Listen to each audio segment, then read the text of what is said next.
Well, good morning.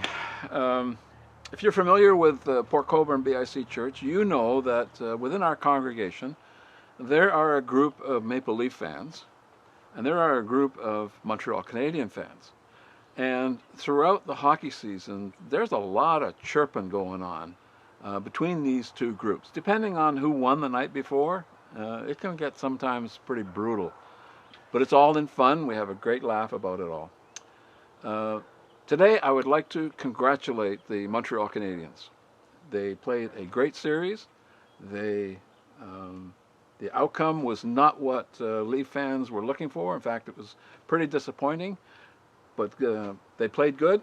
They played well, and now they're moving on. And we just wish them luck as they continue the season.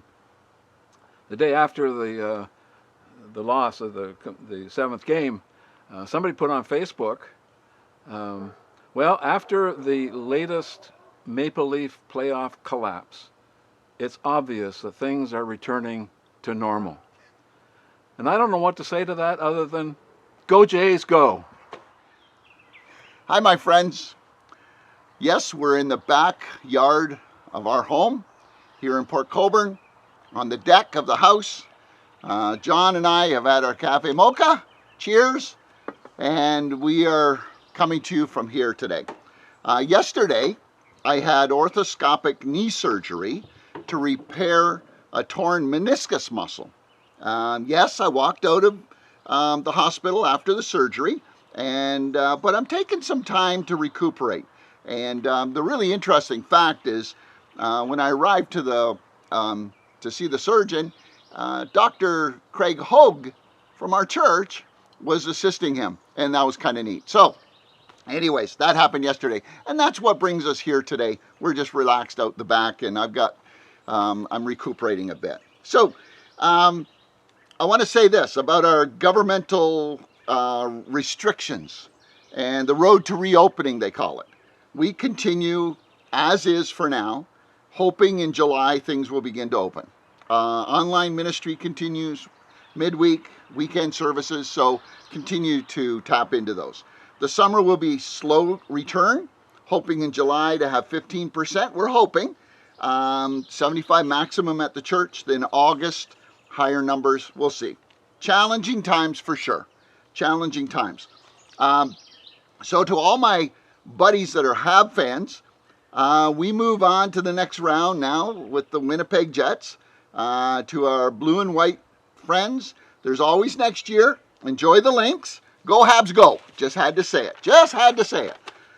So there's challenges within us. There's challenges in our community of faith. One of the challenges that we face alongside of the Fiddler family is Greg's battle with cancer. Continue to pray for he and Colleen and their family as they walk this journey. Lift them up to the Lord daily for strength and healing. Challenges.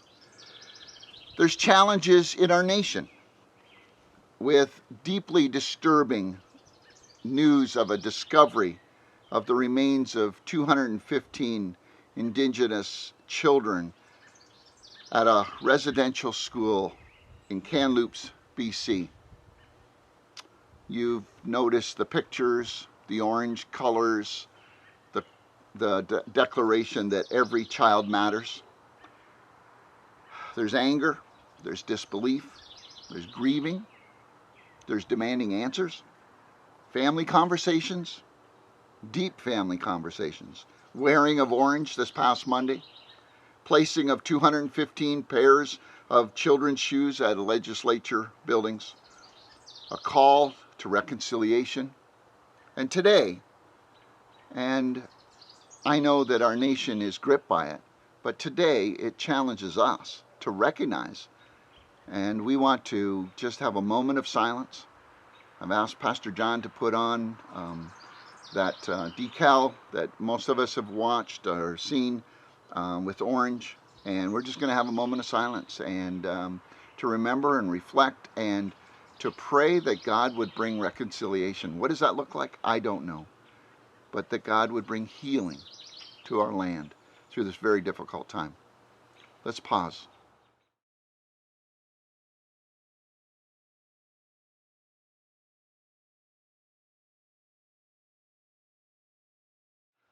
thank you for your prayers and recognition in those areas. Well, today, as I pause to reflect and share reflection to you, I'm challenged with the reality of a book I read as a young adult.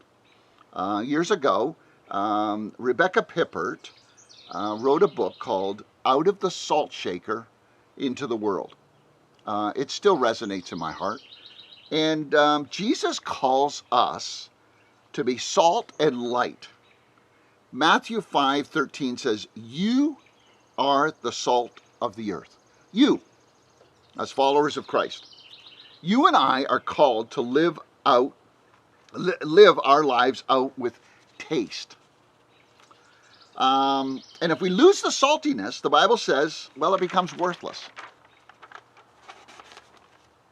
Taste.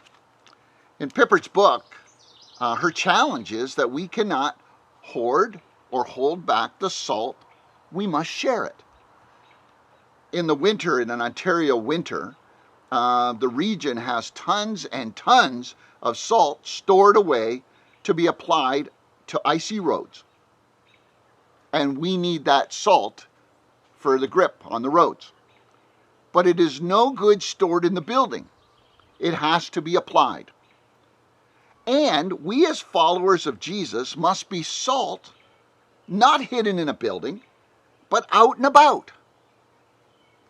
Much discussion has been had over the last number of months about church buildings being closed down during the pandemic, protocol, no large crowds, and we've been closed down. Our theme as a church, from the very beginning, was that the buildings were closed because of protocol, but we, the church, had simply left the building. I love that. Kind of like out of the salt shaker into the world. Read the stories of the beginning of the church in the book of Acts and discover when the church was scattered due to persecution, the church grew and multiplied.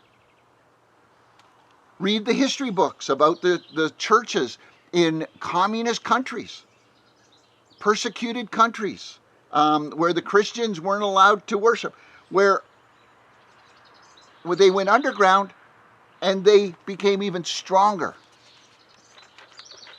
My friends, my thought and question today, as our salt shaker got turned upside down, have we shown taste to our world through our lives lived out loud?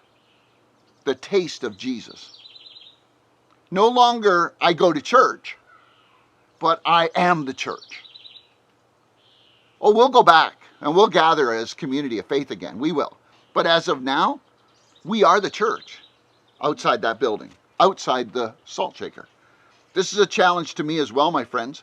My actions, are they tasty? My conversations, are they tasty? Spoken words, are they tasty? Posts on Facebook or Instagram or such, are they tasty? My prayer is that all those around you who witness your actions, hear your speech, that they would see and hear the church in a whole new light. No, not the building at 10641 Highway 3, but your building. You, my friends, you are the church. Out of the salt shaker into the world. So, the hope that we have in the days ahead is slow returns to normalcy, whatever that looks like. Hold tight, stay strong, be wise, but be salt and light in your corner of the world. I was talking with someone just recently. They were referring to another individual, and in our conversation, that person that was speaking to me said of this other individual, they're the real deal. They're the real thing as a follower of Christ. That profoundly touched me. My friends, may we all be the real deal. May we live out Jesus, His example, His love, His grace to all those around us. May our communities know that we are the church. Oh yeah, we can invite them back to our building someday. For right now, we invite them to watch us live out our faith in front of them, out loud. God bless you. Thanks so much for being together. Thank you for this time, and you just have an awesome week ahead. God bless.